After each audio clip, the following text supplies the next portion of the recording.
Election வருது வர 23ஆம் தேதி. உங்களுடைய ஆதரவு யாருக்கு? எடப்பாடியா இருக்கா இல்ல ஸ்டாலினுக்காக? எடப்பாடி வந்தா நல்லா இருக்கும். எங்களுக்கு இதுதான் எடப்பாடியா இருக்கதான் எங்களுடைய எடப்பாடிக்கு தான் எங்களோட இந்த தேர்தல் வாரிசு அரசியலுக்கும் குடும்ப ஆட்சிக்கும் முற்றுப்புள்ளி வைக்கின்ற தேர்தல் இந்த சட்டமன்ற தேர்தல். அது அப்பத்திலிருந்தே எங்களுக்கு உடம்புல ஊர்ன ரத்தம். எதுக்கு வேற யாருக்கும் கொடி பிடிச்சதுல அவன் போய் வந்தா 10 ரூபா கொடுப்பான், இவன் 10 ரூபா கொடுப்பான். நாங்க போனதில்லை. எங்களுக்கு ரெட்டை இல்லை, சாவர வரைக்கும் ரெட்டை. ஸ்டாலினுடைய ஆட்சி 5 வருஷம் ஆட்சி எப்படி இருந்தது? 5 வருஷம் ஆட்சி நரகாட்சி, விலைவாசி அதிகம், பெண்களுக்கு பாதுகாப்பு இல்லை, சட்டம் ஒழுங்கு சீர்கேடு. எடப்பாடியாக வந்தா நல்லா இருக்கும். மக்கள் அவதி போட போது பேனர்லாம் வச்சாங்க, இங்கதான் கட்டி கொடுப்பாங்க. அது உண்மையா பொய்யா தெரியல. எடப்பாடி ஐயா வந்தாருன்னா ஒரு நல்லது. திமுக ஆட்சி வந்துச்சுன்னா இன்னும் அந்த கெத்து கெஞ்சா குடி கருப்பை அதுதான் மறுபடியும் வரும். ஆட்சி ரெட்டையில வந்தா போதும். அபிஷேக் ஆதரவு எங்க நம்பிக்கை அதிமுக ஆட்சி வரணும். 5 வருஷம் போதும். திமுக கஷ்டப்பட்டு பொதுமக்கள் ரொம்ப பாதிக்கப்பட்டாங்க. சட்டம் ஒழுங்கு சரியில்லை, ரொம்ப பிரச்சனை அதிகம். திமுக நிட்டு இப்போ இங்க வந்து திடீர்னு ஒரு ஹவுசிங் போர்டு கட்டி தரேன்னு சொன்னாங்க. அப்புறம் பார்த்தா என்ன சொல்லிட்டாங்க, எடுப்பாங்க, தூக்கின்னு போயிடுவாங்க, அவங்களை அன்னைக்கு நகர் போடுவாங்க, அங்க போடுவாங்க. அதனால எங்களுக்கு பயம் வந்தது. இப்போ நம்ம தொகுதிக்கு என்ன மாதிரியான திட்டம் தேவைப்படுது? என்ன உங்களுக்கு அத்தியாவசியமா இது தேவைப்படுதுன்னா என்ன தேவை? முதல் வந்து இந்த ஊருக்கு வந்து ஹவுசிங் போர்டு வரணும் எழுதி போயிடும். ஒன்று ஹவுசிங் போர்டு கட்டி கொடுத்தா இந்த ஊரோட கட்டி கொடுக்கணும், இல்லைன்னா அப்படியே விட்டுட்டு போட நாங்களே கட்டி. ஹவுசிங் போர்டு வந்தா அதெல்லாம் உண்டு. ஆனா எங்களுக்கு இதே இடத்துல கட்டி கொடுக்கணும் எங்களுக்கு சொல்லியிருக்கிறாங்க. மெயின் அப்படியே கட்டி கொடுக்கணும், எங்களுக்கு பட்டா கொடுத்தா கூட நாங்க கட்டிப்போம். நான் தமிழக சட்டமன்ற தேர்தல் வர இருக்கு. யாரு முதல்வராக வந்தா நல்லா இருக்கும்னு விரும்புறீங்க? ஸ்டாலினுடைய ஆட்சி 5 வருஷம் ஆட்சி எப்படி இருந்தது? 5 வருஷம் ஆட்சி நரகாட்சி, விலைவாசி அதிகம், பெண்களுக்கு பாதுகாப்பு இல்லை, சட்டம் ஒழுங்கு சீர்கேடு. எடப்பாடியாக வந்தா நல்லா இருக்கும். அவர் ஆட்சி நல்லா இருக்கும், விலைவாசி கம்மியா இருக்கும், மக்களுக்கு பாதுகாப்பு. ஆட்சின்னா ஆட்சி இங்க பண்ணாங்க பண்ணன்னு தான் சொல்றாங்க. அம்மா ஆட்சி இருக்கும்போது இந்த கெஞ்சா விற்கிறது அந்த இதெல்லாம் எதுவும் கிடையாது. இப்போ திமுக ஆட்சி வந்ததுலேருந்து அம்மா இருந்ததுதான் அந்த எதுவும் இருந்திருக்காது. அம்மா இறந்துடுவா இவங்களுக்கு ஆட்சியை பிடிச்சி இந்த கொலை கருப்பு கெஞ்சா பல திருட்டுங்க எல்லாம் இது மாதிரி ஆகி போச்சு. அங்க போய் அண்ணாண்ட பக்கம் கொஞ்சம் போய் பாத்துட்டு வாங்க எப்படி இருக்குதுன்னு. சின்ன சின்ன பசங்க எல்லாம் கெட்டு போறாங்க. எங்க அங்க வெளியில இருந்து எங்க ஏரியால வந்து வெளியில இருந்து உள்ள வந்து இது பண்றாங்க. அதெல்லாம் கொஞ்சம் தடுக்கணும். மெயின் என்னன்னா அங்க அண்ணாண்ட சொன்ன மாதிரி வீடு தான் எங்களுக்கு மெயின் தேவை. 5 வருஷமா முக ஸ்டாலின் ஆட்சி பண்ணாரு. ஆட்சி நம்ம வந்து குறை சொல்றதோ உண்மை சொல்றதோ அது நமக்கு தேவையில்லாது. அம்மா காலத்துல குடிநீர் பிரச்சனை தீர்த்தாங்க ஒட்டு மொத்தமா, அது எல்லாருக்குமே தெரியும். கரண்ட் பிரச்சனை தீர்த்தாங்க. எடப்பாடி வந்து கொரோனா டைம்ல வந்து எல்லாருக்கும் வந்து காசு கொடுத்தாரு. அதாவது கட்டுமான தொழிற்சங்கம் இருக்கிறவங்களுக்கு நிவாரண நிதியா 3000 கொடுத்தாரு. பொங்கல் பரிசு கொடுத்தாரு. இந்த மாதிரி பல நல்ல திட்டங்கள்லாம் கொடுத்துருக்காரு. இவரு அந்த மாதிரி நல்ல திட்டங்கள்லாம் கொடுத்த மாதிரி தெரியல, நாங்க வாங்குவோம் இல்லை. எலெக்ஷன் வருது வர 23ஆம் தேதி. உங்களுடைய ஆதரவு யாருக்கு? எடப்பாடியா இருக்கா இல்ல ஸ்டாலினுக்காக? எடப்பாடிக்கு தான். எடப்பாடி வந்தா நல்லா இருக்கும். எங்களுக்கு இதுதான் சார் வரைக்கும். எடப்பாடியா இருக்கதான் எங்களுடைய எடப்பாடிக்கு தான் எங்களோட. ஏன்க்கா ஏன் எடப்பாடியாரு? காரணம் அடிப்படை வசதி எங்களுக்கு இல்ல. அன்றைய நாள்ல இருந்து ₹1 இட்லி முதல் அந்த அம்மா தான் ஏற்பாடு பண்ணாங்க. லேப்டாப் அப்புறம் இவங்களும் கொடுத்தாங்க. இந்த ஆட்சியோட அவர் நல்லா பண்ணுவாருன்னு ஒரு நம்பிக்கை இருக்கு. ஏன் நல்லா இருக்கும்னா இப்ப இருக்க ஆட்சி சரியில்லைங்களே. இப்போ நார்மலா ஒரு பிரச்சனைன்னு ஒரு போலீஸ் ஸ்டேஷன் போனாலும் அங்க ஒரு மரியாதை இல்ல, எதுவுமே இல்ல. இப்ப கெஞ்சாடிக்கிற பசங்க இங்கே நின்றுந்தாலுமே எங்களுக்கு நிறைய பிரச்சனை தான் இருக்கு. அதனால வந்து ஓகே அவர் வந்தா ஓகே தான். எடப்பாடி வந்தா எங்களுக்கு அது அப்பத்திலிருந்தே எங்களுக்கு உடம்புல ஊர்ன ரத்தம். எதுக்கு வேற யாருக்கும் கொடி பிடிச்சதுல அவன் போய் வந்தா 10 ரூபா கொடுப்பான், இவன் 10 ரூபா கொடுப்பான். நாங்க போனதில்லை. எங்களுக்கு ரெட்டை இல்லை, சாவர வரைக்கும் ரெட்டை தான். அவர் வந்து அந்த அளவுக்கு பண்ணிருக்கிறாரா? அதாவது முக்கியமா தண்ணி பிரச்சனை தீர்த்தாங்க. அவங்க 10 ஆண்ட காலத்துல எந்த ஒரு பாலிய வன்கொடுமையும், சட்டம் ஒழுங்கு, அப்புறம் வந்து ரவுடிஸ்டம் எல்லாமே வந்து நல்லா ஒரு ப்ராப்பரா பண்ணாரு. பார்த்தாச்சு எடப்பாடி ஐயா வந்தாருன்னா நல்ல மாதிரி செய்யறேன்னு சொல்லியிருக்காரு. அவருக்கு தான் நாங்க ஓட்டு போடுறோம். சென்னையோடைய ஒரு ஆர்ட் ஆஃப் த சிட்டியே வந்து எக்மோர் தான். இந்த தொகுதிக்கு வந்து யார் வந்தா நல்லா இருக்குன்னு விரும்புறீங்க நீங்க? அதிமுக திமுக எல்லாரும் நிக்கிறாங்க. மதவாத சக்தி இல்லாம மற்ற கட்சி இருந்தா பரவாயில்ல. ஏன்னா இப்ப டிஎம்கே எங்களோட மக்களோட இணைஞ்சு இருக்குது, மதவாத சக்தி இல்ல. ஏன்னா இப்ப அதிமுக வந்து தனியா நின்றுதான் நம்ம அவர் ஆதரிக்கலாம் கொள்ளலாம். ஓகே. ஆனா இப்போ அதிமுகவுக்கு போட்டா அது பிஜேபிக்கு தான் போகும். அவங்க தொகுதியில தான் அவங்க எல்லாமே பண்றாங்க கொள்றாங்க. மற்ற இடத்துல வந்து எதுவுமே பண்ண மாட்டாங்க கொல்ல மாட்டாங்க. ஆனா பேர் மட்டும் அவங்களுக்கு தான் அந்த இது போகுது. ஆனா இருக்கிறவங்க மக்களை எல்லாமே இங்க அடிப்படை இதுல வசதி இல்லாம தான் இங்க வாழறோம். ஏன்னா இவங்க எல்லாம் வந்து முழுக்க முழுக்க மத சக்தியா இருக்காங்க. நாளைக்கு மக்கள் பாதிக்கப்படும். அதால நாங்க இந்த தொகுதியில தமிழ் பிரச்சனை நிக்கிறாரு.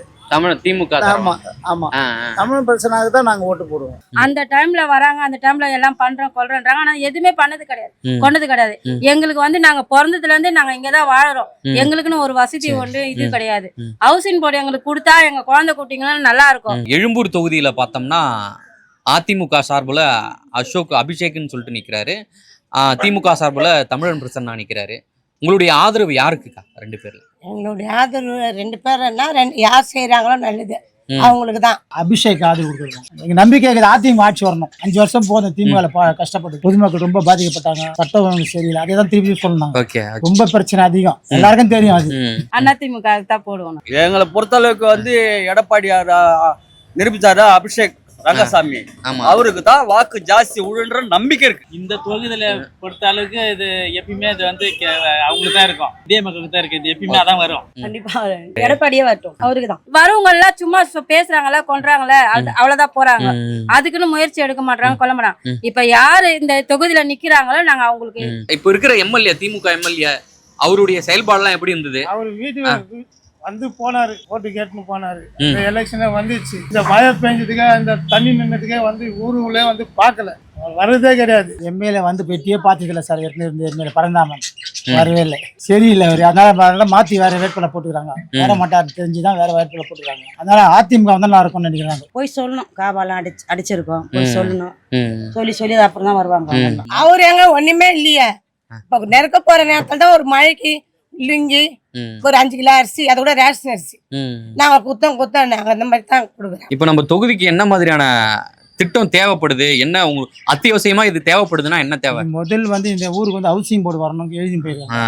இந்த ஊரெல்லாம் எதிர்பார்க்கறதான். ஒண்ணு ஹவுசிங் போர்டு கட்டி கொடுத்தா இந்த ஊரோட கட்டி கொடுக்கணும், இல்லைன்னா அப்படியே விட்டுட்டு போறோம், நாங்களே கட்டிக்குவோம். அடிப்படை வசதி இங்க வந்து மைதானம் கழனி போறோம் சொல்லுவாங்க, வெளியே போறோம். கக்கூஸ் பாத்ரூம் எங்களுக்கு யாருக்குமே கிடையாது. ஹவுசிங் போர்டு வந்தா அதெல்லாம் உண்டு. ஆனா எங்களுக்கு இதே இடத்துல கட்டி கொடுக்கணும் எங்களுக்கு சொல்லியிருக்காங்க. மெயின் அப்படியே கட்டி கொடுக்கணும், எங்களுக்கு பட்டா கொடுத்தா கூட நாங்க கட்டிப்போம். இதெல்லாம் அப்படியே தான் இருக்கும். யார் வந்தாலும் அப்ப கொடுத்துட்டு போறாங்க, செய்வோம்னு யாருமே எங்களுக்கு செஞ்சதில்ல. இது கூட இப்ப வந்து ஹவுசிங் போர்டுன்னு சொல்றாங்க. அந்த ஹவுசிங் போர்டுக்கு 5-6 வருஷத்துக்கு நாங்க எங்க இருப்போம்? அங்க கட்டி கொடுத்தா நாங்க இங்க இருந்து இருப்போம். அப்புறம் அந்த இடத்த எடுத்துக்கோங்க எங்களுக்கு கட்டிட்டு அது செய்ய மாட்டாங்களா? ஃபர்ஸ்ட் இங்க காலி பண்ணுங்க. எங்க போயிருப்போம் நாங்க 5 வருஷத்துக்கு? எடப்பாடி இருந்தாருன்னா கட்டி கொடுத்துருப்பாரு. இப்ப இவங்க ஆட்சியில சொல்லிட்டு போயிடுறாங்க, எல்லாம் கணு கோயிலுக்குலாம் எடுத்தாங்க. இன்னும் இது வரைக்கும் இப்ப எலெக்ஷன்ல யாரு ஜெயிச்சாதான் தெரியும். ஹவுசிங் போர்டு கட்டி தராங்களா, கட்டி தரீங்க இல்ல இங்கே தான் தருவாங்களா, இல்ல வேற எங்கன்னா தருவாங்களா தெரியல. ஹவுசிங் போர்டு ஒன்றும் உடனே கோரிக்கை இருக்கு. ஏன்னா மழை டைம் வந்தா தண்ணி நின்று போயிடுது, வெயில் டைம் வந்தா வேர்த்து கொட்டுது. செடிநகர்ல வந்து ஹவுசிங் போர்டு பிரச்சனை முக்கியமா தேவைப்படுது. இந்த நம்ம ஒரு தொகுதிக்கு வந்து ஏதாவது தேவைன்னு இருக்கா? அந்த ஏரியாக்குன்னு தேவைன்னு இருக்கா? தேவைன்னு பார்த்தா நீங்க திடீர்நகர் ஹவுசிங் போர்டு இருக்கு. ஹவுசிங் போர்டு தொடர்ச்சியா நாங்க அதுக்காக கேட்டுன்னு இருக்கோம். மக்கள் கோரிக்கை அது. ஹவுசிங் பார்த்தா ரொம்ப காலமாக வசித்து வருகிறோம். இந்த இடத்துல வந்து ஹவுசிங் போர்டு வந்து ரொம்ப காலதாமதம் ஆகுது. திமுக ஆட்சியில வந்து பாக்குறாங்க, கொள்றாங்க, எந்த ஒரு செயல்பாடும் கிடையாது, எந்த ஒரு வேலையும் சரியா நிரந்தரமா நடக்கல. ஹவுசிங் போர்டுக்குன்னு இதேதான் சொல்லி இருக்காங்க, இங்கே கட்டி தருவோம், இங்கே கட்டி தருவோம். ஆனா அதுக்கேத்த முயற்சியில எல்லாம் எழுதின்னு போனாங்க, கொண்டாங்க. அதுக்கேத்த மாதிரி இது தெரியல எங்களுக்கு. நீங்க நாங்க இவ்வளவு காசு தரோம், நீங்க அங்க போய் இருங்க, டக்குன்னு எங்களை அவங்கள அங்க அமுச்சிட்டு லாஸ்ட்ல அவங்க கை வரிசையை காட்டினாங்கன்னா எங்களால அது இது பண்ண முடியாது. நகர் பகுதிக்கு இப்ப அந்த குவார்டர்ஸ் கட்டி விடுறேன்னு சொன்னாங்க. சரி, அதை கட்டி விட்டா போதும். அந்த ஹவுசிங் போர்டு கட்டி விட்டா மக்களை வந்து நல்லா நில நிறுத்தினா போதும். தண்ணியில மழை பெஞ்சா தண்ணியில வந்து இவ்வளவு தண்ணியில இது பண்ணி நாங்க லோல் போட்டு கிடப்போம். அதெல்லாம் கட்டி விட்டாங்கன்னா மழை வந்தா தண்ணி ரொம்பி விடுது, குடுக்குறோம் ரோட்டோட குத்துட்டு போயிடுறோம். ஒரு ஜம்பகலம் கொடுக்குறோம், ஒரு பாவாடை கொடுக்குறோம், ஒரு புடவை கொடுக்குறோம், அது ரோட்டோட குத்துட்டு போயிடுறோம். மக்கள் அவதி போட போறது என்னன்னு தெரியல. பேனர்லாம் வச்சாங்க, இங்கதான் கட்டி கொடுப்பாங்கன்னு.